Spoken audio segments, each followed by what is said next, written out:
Hello, everyone. Today we will continue to look at the content of HCIA-Storage. Previously, we have already introduced the basic structure of mechanical hard drives, including storage, transmission, and so on. Next, we will introduce the second type of hard drive, which is the solid-state drive. As for solid-state drives, we have actually mentioned them before, right? Their basic characteristic, the most obvious one, is that they are fast. In terms of speed, they have completely surpassed mechanical hard drives. So, how fast is it exactly? Basically, if you take the same computer and switch from a mechanical drive to a solid-state drive, the boot time could go from 1 minute to just over 10 seconds at such a speed. Of course, this is not the most obvious benefit, as it only affects boot speed. The main advantage is actually in other areas. There are many points, so let's first take a look. Firstly, in terms of speed, how fast can our solid-state drives go? Let's talk with professional data. For mechanical drives, our average IOPS can reach 100, whereas our solid-state drives can reach 500,000. This is the first gap, which is the random read and write speed. Generally, solid-state drives are hundreds of times faster than mechanical drives. This is the first aspect of speed. Secondly, in terms of reliability. Earlier, we learned about the structure of mechanical hard drives, right? They consist of actual physical platters, right? Multiple platters, including our read-write heads, and various other components. When we read or write data, it's actually the platter spinning, right? Our read-write head reads and writes data. These are all mechanical parts, so a major issue is that if they experience strong vibrations, they can be easily damaged. This is a disadvantage of mechanical hard drives and an advantage of solid-state drives. Solid-state drives have no mechanical parts at all, so their resistance to shock is relatively stronger. The third point is about power consumption. For solid-state drives, the power consumption is about 3 watts, while for mechanical drives it's around 6 to 10 watts. Different models may vary slightly. In terms of a laptop, if you use a solid-state drive instead of a mechanical drive, you can extend the battery life by about an hour as it consumes less power. The fourth point is the issue of noise, because when a solid-state drive is running, it basically makes no sound. As for mechanical drive, there's a certain sound. What kind of sound? It's actually the sound of mechanical movement. So you will hear the sound of mechanical movement, especially, for example, when your computer is just starting up, you can very clearly hear this mechanical sound after starting up. Because of the fan or other main components, the sound is relatively less noticeable, but at startup, it's particularly obvious.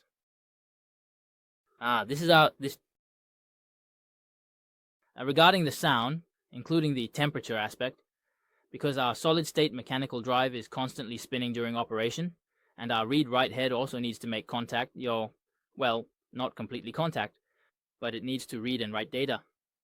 So it needs to switch. The main thing is this spinning process.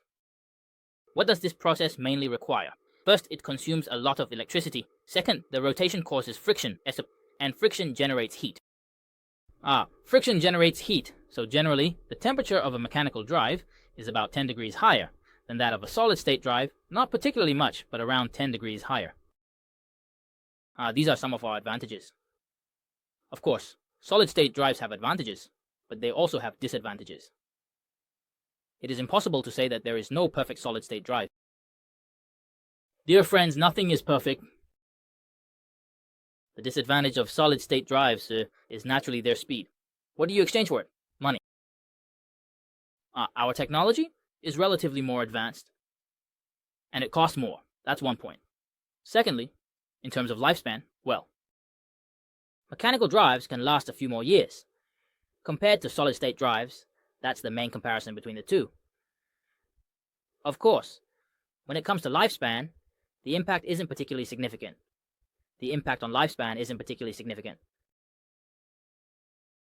Because with solid-state drives, after you've used them for a long time, right? Your overall speed, right? Overall, some of this storage. The overall component's aging will also have some issues. Overall, indeed, mechanical drives last longer than solid-state drives, but after a certain number of years, even if your solid-state or mechanical drive can still be used, the performance. The efficiency definitely won't be particularly high. So, overall, it indicates a minor issue, actually a minor issue.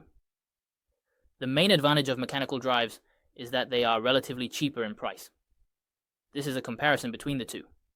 And next, we will mainly show you what the overall structure of a solid-state drive looks like. First, here is a basic diagram of the structure of our solid-state drive. Here, it mainly consists of two parts. Two parts. Which two parts? First is our control unit. One part is the control unit, and the second part is our storage unit. As for the control unit first, it includes three parts. The first part is our SSD controller, which is the controller of our solid-state drive. And what is it equivalent to? It's equivalent to the CPU of our hard drive. It's equivalent to a CPU within the hard drive, though it's not a real CPU. It's like the CPU of the hard drive responsible for data, scheduling, error correction, encryption, etc. This is our CPU. The second part of the controller is our host interface. As for the interface, we've actually mentioned many types before. On the side of our solid-state drive, the main supported protocols are the SATA protocol, which is supported. There's also the NVMe protocol. However, if you want faster speed, try to avoid using the SATA interface. The SATA interface, relatively speaking, has better compatibility. It can be compatible with both hard drives and solid-state drives, but its speed is somewhat slower. Generally, our drives can reach about 3,500 megabytes per second, which is roughly 6 times the speed of a SATA drive.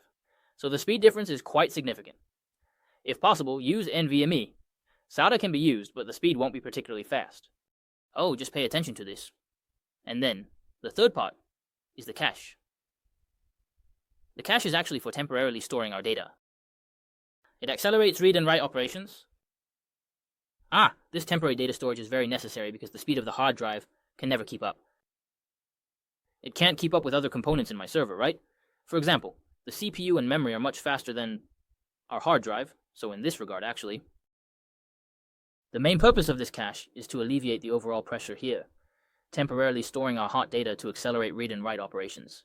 This is our first part, the control unit.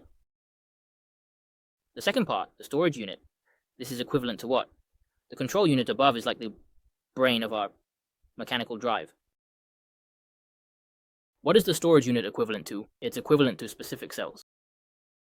Compared to the human body, it's actually like the cells in our body, which are the specific units that perform work. So here, the first one here is our data storage medium. Data storage medium. It is divided into various types. The cost and lifespan will decrease progressively. Regarding the various types, we will introduce them in detail later. The storage of flash is actually equivalent to what? What is its technology based on? It stores data through transistors, not key. We will introduce the specific principles in detail in the next lesson. There's no need to rush here. This is what we specifically use for storage. Grains up, our data storage medium. This is the overall structure of a solid-state drive. Of course, our storage medium can achieve what? Achieve multiple. That is, multiple storage limits. Stacking. This is equivalent to being able to increase some storage capacity. To increase storage capacity, we will specifically introduce this data storage medium in the next lesson with multiple types. So we will end this lesson here.